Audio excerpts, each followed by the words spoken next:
Menteri Luar Australia Senator Penny Wong mengadakan lawatan kerja 3 hari ke Malaysia bermula hari ini. Kementerian Luar Malaysia memaklumkan lawatan itu akan mengukuhkan lagi hubungan erat yang telah lama terjalin antara Malaysia dan Australia sebagai rakan Kongsi Strategik Komprehensif atau CSP. Dan selain pertemuan bersama dengan menteri-menteri berkaitan, Penny juga dijadualkan melawat kampung halamannya di Kota Kinabalu. Apa signifikan lawatan ini serta di negara-negara ASEAN lain bagi kerajaan Anthony Albanese atau kerajaan Labor? Bagaimana pula dari sudut strategi dan keselamatan? Bagaimana posisi Australia di rantau Indo-Pasifik selepas ini? Bersama saya untuk mengulas lebih lanjut, bersedia di talian Profesor James Chin dari University of Tasmania. Dan izinkan saya teruskan dalam bahasa Inggeris. Thank you, Prof, for joining me today. Firstly, what can we expect from Senator Penny Wong's visit to Malaysia, and what kind of approach is needed right now to strengthen ties between the two countries? So I think the ties between Malaysia and Australia are very good. As you mentioned in introduction, there's already a comprehensive partnership between Malaysia and Australia. Malaysia and Australia also have a free trade agreement. So the ties have traditionally been very good. And I'm sure many of your viewers will know that for a very long time, Australia has been a favorite destination for Malaysians who want to study overseas.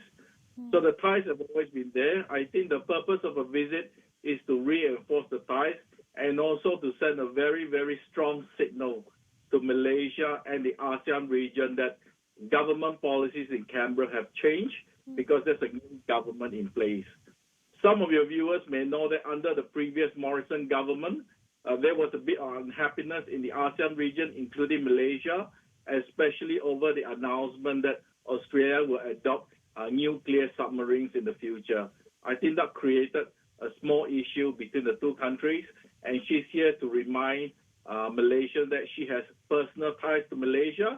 She was born in Kota Kinabalu. Her brother is still living in Kota Kinabalu, and in fact, she's going to Kota Kinabalu tomorrow. And also to remind people that there's a new government in Australia, and they see Southeast Asia as a very important region for Australia's future. You mentioned this renewed sense of importance for Southeast Asia for the new Anthony Albanese government in Australia. What exactly is the significance of this trip to Southeast Asia, previously in Vietnam, now in Malaysia? This renewed sense of strengthening ties with ASEAN, why is this important to the new Labor government? It's really important to the Labor government. The reason is because for the last few years, Australia has experienced some turbulence with its relationship with China.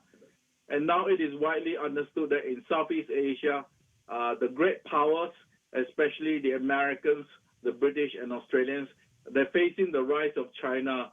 And there's two areas that Australia has a strategic interest. One is in Southeast Asia to the north of Australia, the other the South Pacific. In these two areas, key areas for Australia's foreign policy, the biggest threat to the Australian strategic interest is the rise of China. So she's very much trying to build strong ties with the countries, not only in Southeast Asia, but also in the South Pacific, to remind them that they have long ties with Australia and they have to be very careful about their relationship with China. You mentioned this strategic and security importance for Australia, their interests. We want to talk specifically about the South China Sea. Do you think that Australia is solidifying its presence in the region, and what can we expect in the months or the years to come from the new government?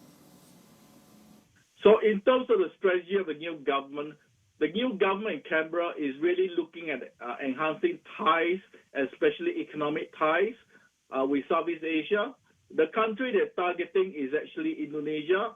Malaysia and Singapore are already tied to Australia to a thing called the Five Powers Defence Pact.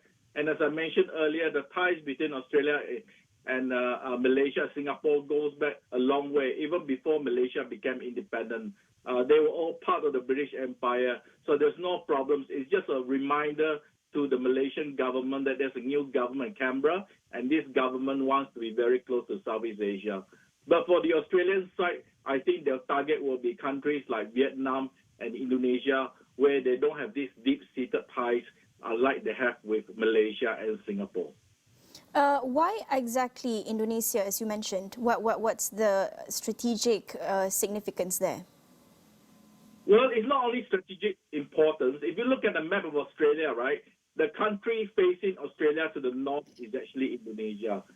Secondly, most people will tell that Indonesia will be a major economic power this century. They're already a member of the G20. They have the largest middle class in Southeast Asia. It's just going to get larger. The economy is going to get larger. So there's a lot more opportunities in a country like Indonesia compared to Malaysia. So Australia is trying to get ahead, trying to move in early, and also to build the trade ties. The trade ties between Indonesia and Australia is actually quite small. It's even smaller than the trade ties between Malaysia and Australia.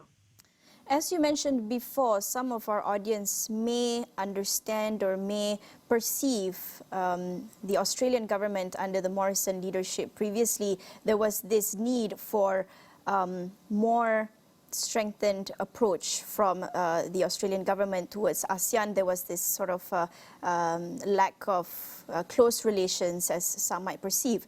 But we want to talk about, beyond just the Australians' new government. We also want to talk about the perceptions here, how the Malaysian audience might perceive this new approach from the Albanese government.